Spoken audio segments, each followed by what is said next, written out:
TV, Maloua, Fondation Radio-Télévision.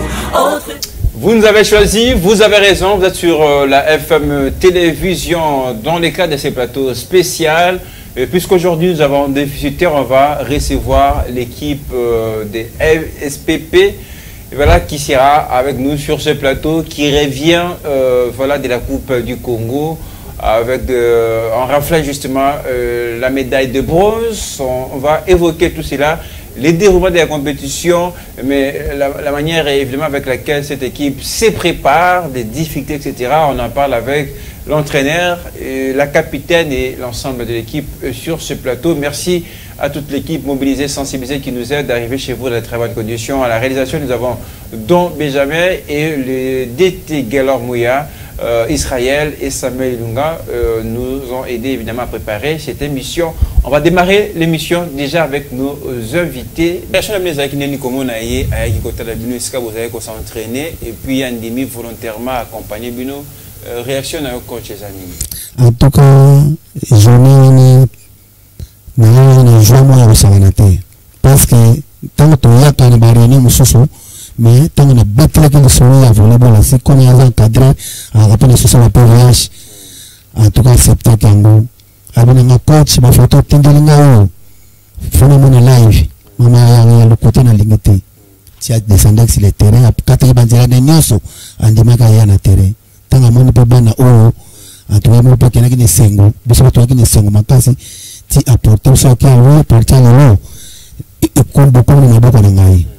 Mais coach na introduction le bimbo tu peux participer na Coupe du Congo et Betamina al Lubumbashi. Vous se déplacer comment na Zibino en charge pour comment il Lubumbashi na équipe Mobimba. L'organisation vraiment bien ici. Ils allaient nous organiser ma sœur moi za kuna na walaba. Yoni mutu organizaka ba compétition. Mais bon na tete na bino bazali football comme moyen pour faire des droits de participation pour assister à la compétition. Mais uniquement droit de participation après tout participer à la compétition.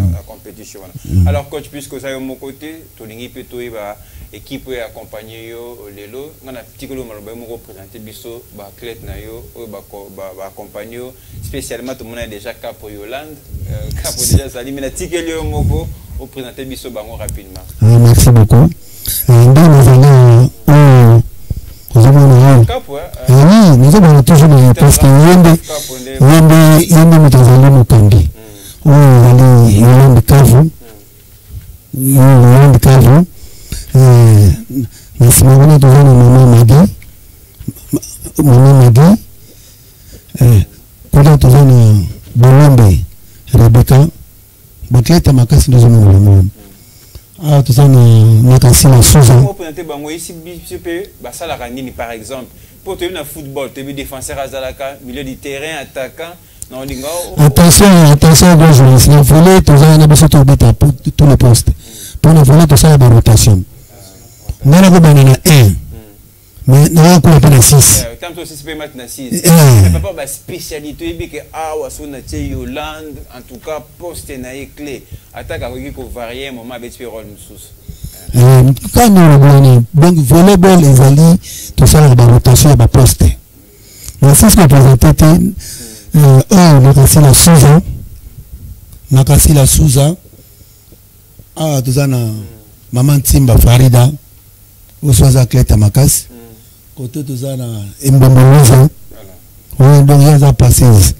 Donc, nous voilà, nous avons distribué la ballon. Nous avons souhaité Dieu, nous pas chose à penser de côté de Bali. Kala José. Donc, oui, oh, tout ça, au quittage Robert. Il y a son métier, la macasse, c'est ce que nous avons. Donc, on comprend bien, à SPP, ils ont 2 versions. Vous avez mis Bali. Nabasi. Oui. Très bien, mais qui peut être compatible avec le auto présenté, oui, auto médaille Zabasi. Pour ça, Bali n'est pas tout participer. Très bien. Alors, coach, on va permettre tout ça, coach Yolande, Capo Yolande, oui. Capo Boni, vous voyez, madame, la FM télévision. Ça va bien? Ça va vraiment très bien. Mais critère ni serait que finalement capitaine de l'équipe Capo. Mutuna neza makasi wana ezaki ewanto posant ou pas coach Ah mais en principe Capo na répondre vraiment. Non, je comprends, vous avez raison, mais le langana est pas nabino cause la capitaine de l'équipe, il faut aux exemplaires, il faut kamba baninga na match par exemple ceux qui bozo pola, il faut motiver baninga. Au ça la rôle à mon ngeni. Bon, nga moko nanu soki surtout soki tozo pola. Na lela kanan na lingate to pola. Ah mais ça m'a bien pour la capitaine, yesoko bandi ko lela, relembi équipe. Par exemple en plein match dans le match cité mais va ko mener le score, il faut motiver bon est-ce que ça la ngo liboso na ndako kokate. Liboso na ndako kokate zaki pena difficile. Mais o aza sima na ngana balombe wana ozomona. Azo sur la place on mona zo lobela ngai foza na courage soki yozo lela ozo mona teke biso pe tokoza na courage te ozo lela pona nga bitenga na linga kopola te na linga ka to gagner kolela nanga wana eza mususu eza ya mawa musu eza esengo soki tozo gagner nako bon nakoka ko supporter sentiment te quoi sentiment na ngai kana ma ya misu. Ok, très bien, Capo. Alors, tout à l'heure, tu as ma solo la Coupe du Congo, vous avez fait expérience, vous avez compétition l'équipe, vous avez aussi la 3e position, vous avez une médaille de bronze, en tout cas, vous avez vu ma beaucoup ma casse parce que vous avez bossé les ma casse, mais tout ça, on l'appelle bande comme Soussou, Ndeko Kombonani, et puis, qui rapidement, Toyeba, Ponanini, Boponi Moussala Oyo. Parce que coach a tout à l'heure, la personne avec un handicap, malheureux, etc. Mais yo moko personnellement, le kuni est poussé yo babon lelo na sala sport. Kombo nanga eza magi. Et lo ke poussé nga na sala sport e belé bandeko na biso bazwa biso ka bato pamba. Ole na telema na balabana bana osenga semina kende ko sala sport. Na sport nangai e ko sala de façon que lobilo na mutu munene. Banjela tozo voyager na kolonga na vie ya kosenga senga na kokoma mutu munene na njela ya sport sport eko komisa nga mutu munene lobilo mais tant qu'on a une décision au sala finalement sport na famille balobaki nini ba pekisa kiyo ba décourager kiyo ebele ba décourager ki makasi obino bandicapé boko sala nini kuna bo sala eloko te boye na lobité na zi décision wana fona sala kaka yango lobi na komona vie na kaka na nzela sport na za sûr et certain que na nzela sport vie na nge ko évoluer liboso. Merci beaucoup de Komagi pour la témoignage. Voilà, on repère sa micro na sima tout appel témoignage ya ndeko mususu ndeko mbote komona même tout na moko ya yo Rebecca Balombe. Ah, Rebecca Balombe biyo ndem de soka pa olela yo pekisa ka bokolela na lingaka kutalela te yenda lembisaka vraiment équipe azan so baninga ba opola ya zolela mona kwena sekolela na eza kwa lembisi biso donc oko za soupe na te na house vraiment ya obeta motivation ne ya kande ntango monika pa olela mais bisi kolela te il faut soutenir c'est motivation ça papa na seke ya za courage atozo pola faut za kana courage betaka mati lem soupe soupe ba ka la fois le yo zolela monte obebisa bato. Alors justement nanga pena za témoignage na yo rapidement. Est-ce que pour le sport, ils ont qui passion à Bandakala depuis au moins nous avons collingo ça la sport tout tel que bon ça la paysan en côté na kotara na sport tout est passion de part. Bon ils ont vraiment idée nanga atalenga na ndako holanza et moi mkina bana vraiment ko ça amika ba je ban bal basalaka. Ils ont vraiment ndenga na donc ils ont passion oui. Alors tu as témoignage ya de comme ce soir ko banda d'abord par ko se présenter les autres monde personne vivant avec handicap ba ça fait sport rebelle oui bizaka ka volleyball te na handball bazali etc. mais pour na nini yo pona ka volleyball est-ce que et puis le quoi ndeko qui passion à bon moi na to opportunité ko ba to kendeka na volleyball assis kombo nanga na kasila Souza ezalaki ka ndenge nazomwa bandeko bazobeta nga pe pesinga esengo po ndenge naza moya kovanda ezate yango wana salaka sport ndenge baninga bazosa. Mais est-ce que bando bani ko sala ngo za fier nango za na esengo ko sala yango est-ce que ça na complexité à ko sala ngo par rapport peut-être au ba koloba de ça totalement fier ya ko sala ngo yo moko lelo. Oui nazala fier nango. Et mais ba bon souvenir peut aller quand même bando bani ko sala ngo tant que ça t'a mis balé ba bon souvenir je sais que le baba voyage bo tu là-bas mais bah bon souvenir moi personnellement depuis bandi ko sala sport et volleyball assis ba souvenir les années ya malamu souvenir ya malamu iza ezo pesanga na ma casse force na ba déplacement ou nazo déplacer na komi na esika na komi te na volleyball asi na ye kokoma. Très bien. Au côté de la c'est comme ça, les sports et ça partout. Alors, tu repères ça, mais question na tout na yo, des niveaux c'est préparateur dans un match. Et là, quoi difficile les années parce que balobango na match tout le monde a eu résultat et la préparation. Donc, entraînement, bien entraînement les quarantaines. De comme au bani d'abord par rapport à ce combo na. Bon, je suis un combo na failli dans Timba.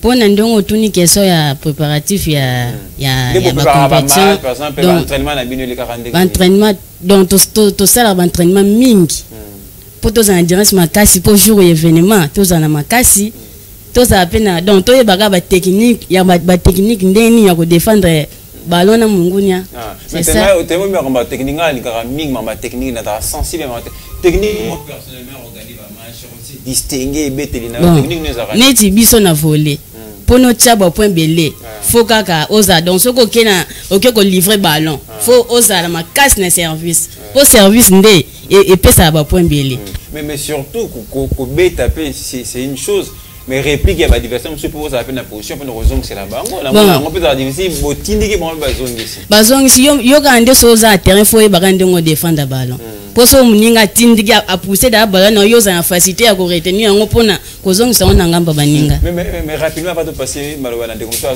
là rôle ya coach zanini est-ce que ko ba bino na discipline na bino coach azora place nini parce que tabo matana terrain beaucoup bete ba match coach ndé muto guida rabino donc place ni bo sa coach na kati ya équipe donc biso donc coach aza kwa papa na biso le logo nyonso to ko loba photo sala pour ndem to coach biso sans ye biso to zati. Voilà, très bien. Allez, tous finalement des copains pour se présenter. Volleyball c'est tout le bas et ça meilleur sport yo lingara tout ça fait le sport musus. OK, merci vraiment comme langa et bon Louise. Sport vraiment et là t'as vraiment na katinanga. Depuis na comment que ça le sport na katinanga donc na comment vraiment maladie vraiment ya ko bela vraiment lengi na bandaka ko bela na bumwana ezala résultat voilà ezala résultat depuis na côté na sport mais est-ce que tu as la plus sport mususu comment pour venir na kota no pe football attaque yo sala no volleyball ah oui na sepela vraiment kotala yango parce que le lengi na koti déjà na monde na ya sport en tout cas il fallait suna natala sport l'homme sous na cause un plaisir même objet aux sala ngote mais nous avons un plus na kati na sport ezalande bongo tetika na memango moi voilà OK na parce que peut-être beta na maboko mais bango bazo beta na makolo mais na par rapport ya makolo na par rapport ya maboko ya différent to différente tant bango ba OK na maboko biso bango ba OK na makolo biso to OK na maboko voilà et appelé ti basket et beta makape na maboko et beta makolo c'est ça mais ba na sport faut discipliner les belé baba nti ba athlète faut pas commettre la masanga boye kulala il y a bien est-ce que vous respectez un peu la discipline en tant qu'athlète en tout cas yango ko teza obligatoire ba betela biso vraiment c'était na elokwana donc ceux qui masanga epekisami ba biloko moko ya makasi epekisami na biso ba sport. Merci beaucoup Louise. Alors on rappelle que ASPP c'est l'équivalent en deux versions. Il y a une version masculine et une version féminine. Tout ça quand même la bandeko bazan à côté à Mibali, bazan sur le plateau. Tu coupes sa micro rapidement je crois le lot basiné bazan en honneur parce que on débat aussi compétition si ça ba mondenge ni ba compagnie ba mondenge ça bien songoni comme on a que bazongi maboko pambate bazongi na valise na bango na médaille de bronze placé bango na 3e position. Ma réaction quand même ndeko me bani par ko peut être combo là bon ya liboso na no combo na ngai José Kala na athlète ya volleyball assis bon ko sala biso bien na kobeta na ko sala sport o ya volley ndenge to beta kana ba po biso to zala biso nyonso basi na mibali to zo beta metango ya kisuko na tour ya compétition esenga ka basi bakende ado bo s'entraîner na basi biso nyonso zala ka place moko coach pe ka moko ndenge bazala mibali malgré moko azate basangisa biso ka place moko ya basi bakinde compétition bazongi maboko pamba. Bon, en tout cas ça la biso bien makasi après attendre bazala kuna bazobeta bazotindela biso ba image biso pe to sala bango kaka keno en tout cas bozala na courage en tout cas bo sepela soki bozo ba médaille ko sala biso bien tant to yeka ko skoyo kaka keno babimi 3e place en tout cas ça la biso et c'est makasi. Mais je crois que ça li zou te ça la gizu ate ba bazongi na médaille.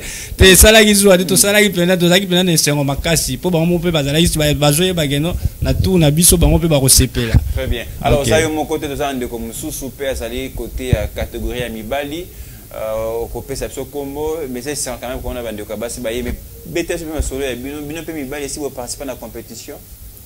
Mais bango pe bakendaki. Bino mibali puis si déjà vous participez à la compétition puisque bande ko basi ba on est ba outi bino pe si vous participez à la compétition si vous participez à la compétition nini. Bakendaki. Tukindaki. Bakendaki compétition nini. Ya Coupe du Congo. Coupe du Congo. Est-ce que vous avez la médaille? Ah, moni. Ah, moni.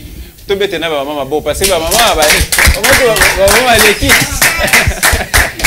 Ah, capo mi charge, hein? Capo mi charge. Donc maman né bangon de charge. Mais ça quand même c'est en principe vous avez équipe moko puisque ndeko kuna tuloba vous s'entraînez ensemble donc réussite na bango ça fait bino n'est-ce pas? Yangwan. Ah, très bien. Alors tous on est là dans le coach.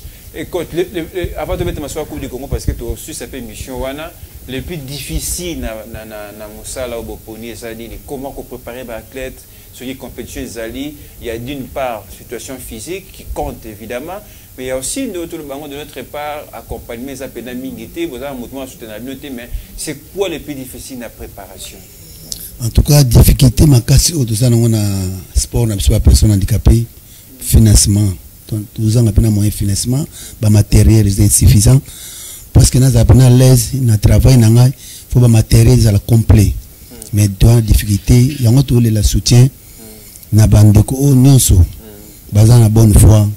Nous avons soutenu le président Malou, nous avons idée, nous avons initiative. Nous avons soutenu le matériel, le ballon, le varèse, le bâche, le moyen de déplacement. D'autres choses sont en groupe dans ma casse. Quand je sauté, Coupe du Congo, c'est 3e quand même, j'ai quelque chose, je crois. Baclet, j'ai 100 francs, tout le bango quand même. Bon, Baclet, moi 100 francs, mais 100 francs, c'est insuffisant.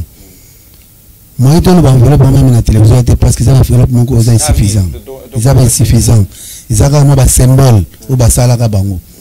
Mais est-ce que tu veux que le baclet na bilo ba peut vivre dans musana ba on est ba ke moto akolia kana moto kinae bango malgré leur situation ba boy ko vana nda ba kama boko ba chalo boko boy na nzela ba lingi ba sala musala est-ce que tu veux que ba so se retrouver pe na musana bango lelo la famille je suppose hein souci na biso ça ngwana papa journaliste ba budgetiser biso le sport parce que biso na le sport na biso ba personne handicapée ceux qui l'état congolais a tika ka misu kuna na ndimite lo mona bandicapé na nzela ba senga mbongo ba mona biso pe na valeur parce que ayibi qu'il y a entraînement ce entraînement compétition a une enveloppe na enveloppe pas ko sala pe organisation vie na yi ndenge to mona na football ba beti boye moi $5,000 moi $10,000 ba président pe batala ka pe biso ba tira pe mission sport bandicapé mais déjà les bénéficiaires to bete ma solo ya madame maman ministre oyo azali kobunda mpona bino lobo oza na loi ezo koreconnaître bino lokola bani surtout na société vous avez les mêmes droits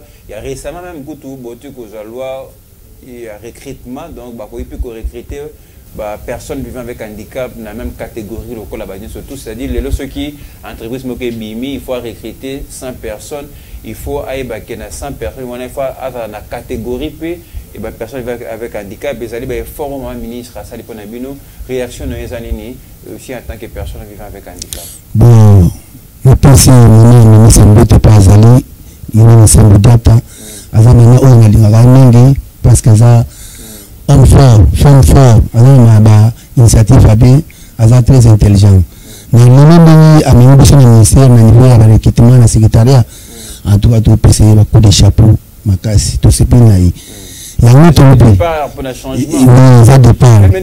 Puisque nous avons un gouvernement, il y a Sike Kobima, nous avons un premier ministre, moi ici, et là, nous avons déjà davantage, puisque maman Irène, ça veut dire que c'est quelqu'un qui a un moyen belé pour que assiste à la mission. Nous avons peut-être d'emblée comme ça, la première ministre, et par rapport à une personne avec handicap.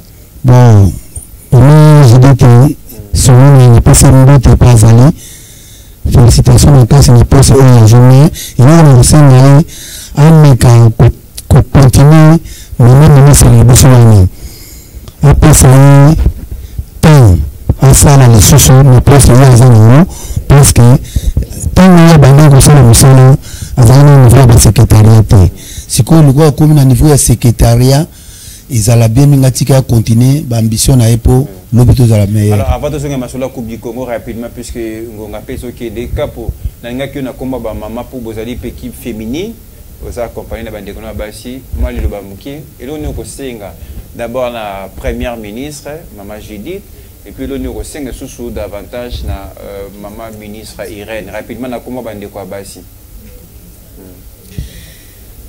Merci pour la parole. Il y a liboso na maman ministre Judith to sepeli no makasi to zane sengo makasi non pour ba nominer biso na ni ministre ya mwasi ya omonike omonite ke ba mama ba mama to wuti nini compétition to gagner ça dit que ba mama mikolo bazozo nga souci maté tozo kende ka liboso tant tozo mona mama ministre zawana ngape na kosenga na mama ministre ya mama premier ministre na biso ata la biso mama Irène Sambo azape moi si oui j'espère que fois passé tangu nanu gouvernement vanaka na sala rap interview na senga na mokonza mboka soki akoki ko retenir ye lisusu pour tozana na besoin na ye oyo tozana posa tozwa liboso na tozuite par rapport ya prochain gouvernement est-ce que tu peux cap pour maboko te pona message voilà voilà kitoko tu peux commencer la Coupe du Congo pour aussi ces missions coach beaucoup bina lola ba sika bobeti yango ibanda kindengeni bobeti combien de matchs au total ti et couronné bino na 3e position et médaille de bronze BTM souvent rapidement coach les cas kindengeni bobeti combien de matchs au total pour la compétition préliminaire il y a 3 matchs so beti 3 matchs wana les années de phase à groupe so beti 3 matchs wana boleki na second tour wandi place epesaki biso qualification ya pour tozwa ba médaille de bronze. Alors match à makasi ya bino ezalaki nini match oyo difficile yo attaque coach au talibori be lelo na nimite to gagner comment pe na ba doute ko bangisa match nini ba match pe na makasi oyo to mona so to koti na terrain mona Lubumbashi mutasala biso mo complication muke est-ce que ezalaki les cas na monsieur Bouti mutatungisi bino oui toujours équipe ne éliminé bino yeka Lubumbashi oui Lubumbashi pas gagnaki mais est-ce que problème ezalaki pété à coaching ya coach est-ce que coach a coaché peut bien te en moi ça n'est que bolonga tout la vérité bon to koki ko loba coach mais coach était mais expérience peut contact parce que Lubumbashi a ancienneté na biso il y a même 12 ans d'expérience. Est-ce que l'équipe n'a eu la première fois participer à la compétition? C'est la première fois. Parmi eux, la deuxième édition, Batasika peut bailler na carte. Net capitaine abeti ba compétition sur autobetaki. Donc abetaki il y a des choses là qui habitent na au. Et quand parce que coach était mutoa coach qui bien toujours. Là il so ba choix na ça qui bien te faire ka chamu na place boya chamu mususu yango te bopola ki. En tout cas, Isaki coach était. Normalement, vraiment, biso tobimaki deuxième place. Oh, toza reconnu que tobimaki deuxième place. Mais tu as que au cas mon dernière minute et comme que batie Tanganyika na première place, na deuxième place biso tobima troisième parce que tu gagné qui 3 matchs. Ça dit biso tozaki na deuxième, to leke bango na ba point. Mais moi tricage salema ki côté ya bango kuna na technique. Et yango monique to ekobima troisième place mais oyo j'espère que na baninga na to vandi boye to yebi ke to bimaki na deuxième place. To betaki match na biso bien, Lubumbashi baza na expérience par rapport na biso. Pour baza na ba expérience ba 15 ans, biso toza o ezaki neti deuxième année na biso. Ça dit troisième yango yo. De tozo bunda lisusu. Mais tu as que tout faire face na bango. Mais à part troisième place, j'ai perçu la médaille de bronze. Boji ba trophée individualité. Moi, ache ba bien belete, ba point. En tout cas, tu sais qui, tu as qui peut sélectionner une équipe nationale. Tu as qui sélectionner 4 personnes. Maman, ye na ngai moninga mosusu aye te tozalaki sélectionné na équipe nationale. Très bien, merci beaucoup. Et rapidement, tu peux ça, maman Magui, pour te dire que Nasuka, match préféré dans les matchs contre équipe ni na compétition Bouti. Na compétition Bouti, match coopéré na ngezaki ba batalubumbashi. Batalubumbashi penza lokwa bango ba umeli mingi nde bosala biso bongo mbaloyo biso peut obundana bango. Toza makasi ya mbaloyo bia to beta match ya makasi. Coach, rapidement prochaine édition ezalaka. Ils en ont août. Na août, il y a un néo cas. C'est-à-dire bon, c'est préparé pour tout Bokende. Et vous êtes marrant lola bateau non Congo central. Mbaloyo to beta Congo central. Tous les petits y en a qui ça parce que tout l'ingi pe et beta ma peine na mbele bo bima peut-être na première position. Allez, tu repasser micro là si ma pour to comme na suka bandeko po na to ngonga e comme na suka alors les camions to iko retenir na pesa mutu mo so ça na mutu repesa mbote ya ko dédier médaille na yo, ça sera l'occasion donc tout ça na mutu 1 minute pesa ma mbote et puis le banyo ko iko senga na bakonza mboka soutien par exemple pour na équipe na bino. Ah, président Fati Béton. Oui, président Fati Béton na fait bambote belé place aza na libotane mobima nzambe vraiment a landele bien. A tala ena yena bana na nyonso tout. Esika azali amona bande kona basinde bavanza. O eza biloko ya bavanti te bilo asolo. Bokena ki bo beti match bo gagner. Boyena Kishasa. Efandika na ndako ebimika lelo. De bimika lelo do alandela bandeko na basi bana nae baleki nae na nzela mituka o ya entraînement bo babisi nyonso tout o matokoza oza mwa mbongo no maboko mata na bisi ekimio o ya mutuko mata bisi ekimio donc entraînement et so banano retard pour na ba réserver ba mema biso ba yo tika biso na entraînement donc ba mona biso ka mabe. Merci beaucoup. Je crois les messages est passé parce que dans l'équipe Irène à l'obé qui est pour la situation là les temps peu sa micro. Bota nga pe na pesi ba ngombo te. Qui toko. Dédié ba on peut médaille. Maman mona ti balinga akute na entraînement ba mona so na entraînement nzeno ke pa mibali na ke kotambola na sa ba fancy. Mais tant même ba médaille ba loba ki. Ya aya ko so en Europe mo ka mona. Merci beaucoup. Les temps de conseils à micro coach rapidement est-ce que en interne vous avez qui ça championnat mais bête mako pour participer ka. Bon na Kinshasa tu peux ta ligue. La ligue des champions tout préparer en a des difficultés à makasi mais tout bon. Très bien, merci coach. Vous allez inviter. Ah, Togoya une équipe mobimba to ko ba image. Alors rapidement maman le Basuka na des choses en bato apesa mbote ya ko dédier performance qui toko bosali na coupe du Congo. Na pesi mbote na papa Fati. Papa Fati mbote ya mingi tala biso. Oche biso wapi. Na pesi pe libota na ngamo bima mbote bisika bazali. Bosali maman Irène. Na maman Irène pe mbote ya ebele. Très bien. Alors ndeko rapidement et l'autre nous promettre na pardon, ba supporter na bino. Oh bokenda ki lolaba. Vous êtes en 3e position, mais bon, qui est au Congo central, vous êtes en août, na août, vous êtes en nini, na malobano asuka, pour na lelo. Premièrement, personne n'a embauché papa Fati Béton.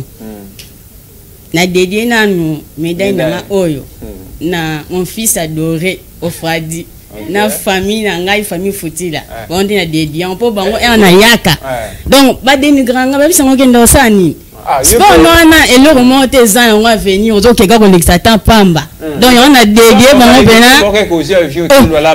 papa ezali ko kamwat mais surtout ezali ko ba vantine na mati pa vianko na mata mo pena ko na nda makanai donc ndo basuki ezaka ka papa fatata kana biso donc bato wana Lubumbashi turo toko beta na bango mbunju na mbunju to la ça bango pege biso tozali turo ko na Congo central. Congo central. OK, merci maman malba pomboka yo toko iko kanga nini na pona ko suksa bon na sepeli vraiment makasi na pesi na papa na biso e moko Fati en tout cas lo sako na e place azali na pesi su mama Iranu mbote na e place yepe azali. En tout cas, batala cannabis, batika bisote, toza bana na bango, toza baleki, toza famille toujours, ya bango batika bisote. Merci. Alors, tu peux ça micro dans des rapidement, coach, on peut ça pendeko micro pour te communiquer qu'il est Nasuka quand même programme équipe et Zandé sur composition rapidement programme équipe au centre na wapi moi même information relative à l'équipe. Vraiment la bouche à président Kaouja Lusaka luminda keneka kamundu sala lo lumanda ka kindika kanda tate puluma mutati lu puluma wa mundu kumato ndambu chwa soludi mena dambu ho andika pi hata iti puluma lumanda ka kindi ndu onombodi wa kindili premier ministre mama Irene Sambu luminda keneka tanda sala kambwa chwa andika pi vraiment dimbu kawuyaka Lusaka hakukifulaliwe president Kaouja dimindu kula kambifula wateketa mili kawuyaka paka wanja uja Lusaka la premier ministre kakisuli Irene Sambu Lusaka kukifula luminda kene katanda longo sola ndu samba ukimanya chule no nyelo lula tondo lusenla kindi chatu ndu dashumbia cho tole kipeka kisuchala tundu la likambuka Lusaka dimibula kambifula atami likumbisha famille kaki mikifula la nikisha moyo dimibula kambifula Lusaka hako kihuanya toi ça qui dit là ah yokia mana yoki magami to tunde wa lobi boyo kite ah ma ouais boyo ko la pe no kamboka alors ndeko kuna pona osuku bon ya liboso na kopesa nanu son excellence papa na biso Félix Antoine Tshisekedi Tshilombo amaboko ya Nzambe bokonzi nae ewumela lisusu na opportunité oyo atomboli biso ba personne vivant avec handicap to zalaki négligé mais lelo sikoyo to bandi ko bima keno na miso ya batu keno to za batinde to batu nyonso ya mibale na sport oya biso handicapé en tout cas ba konzi boyi ba ko soutenir biso pour façon to salela ba entraînement bon en tout cas ils ont tenir ba conditions ils appellent bien té na pas di peuple to zalaka na moi on a tellement ya romela tantôt ezate mais comme ezaka ke loko to lingi yango na kaka to sala kaka be fort ndenge to yeko mona ke non papa malua e ko rendre biso visa lobi ke non ngai siko nazo zala na sima na bino moto liboso to yeko beta papa malua maboko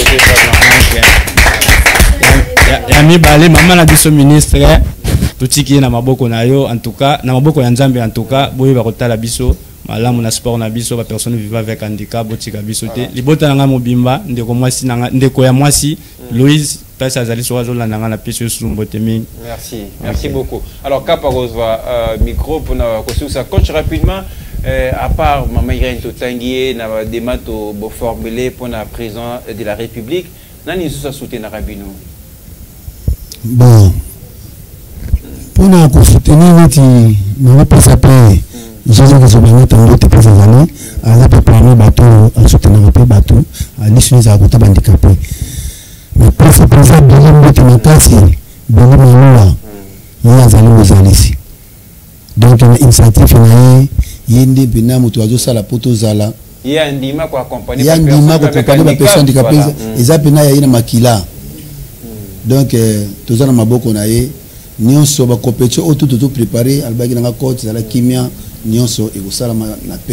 Merci beaucoup coach. Tous on a pour na ça capo to succès na yo capo epe Manilo Basuka capitaine de l'équipe capo ko saganate même ko to yana équipe nanga ya sport to ya ko tala bien entraînement nga na ko choba bi capo na la sope ke ngape na ebi sport ngape na l'exayo.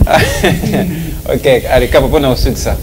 Merci na pesi merci makasi na fondation Malua papa en tout cas na yebite na koloba nini Nzambe na lola mona yo koto zali Nzamba tambusa yo sans yo mais lelo batalinga na télévision te soki lelo na ye na place to ye na place oyo pour na fondation Malua to pesi mbote fondation Malua maboko makasi très bien mais ngai pe na promettre bino émission oyo to ko tia ngona ba fédération nyonso sont partout sport et komaka balingi bata ndeko nanga ba journaliste ba boye ba pe que type comme nango ASCP ba personne avec handicap et outil coupe du Congo donc to ko lobela kaka football te to ko ba sport nous va promettre bino merci très bien na pesi pe susu mbote na papa Jean-Marie Mboma na bosani lisusu te bande komsuto zana bango en tout cas na pesi mbote na Monsieur John fondateur ya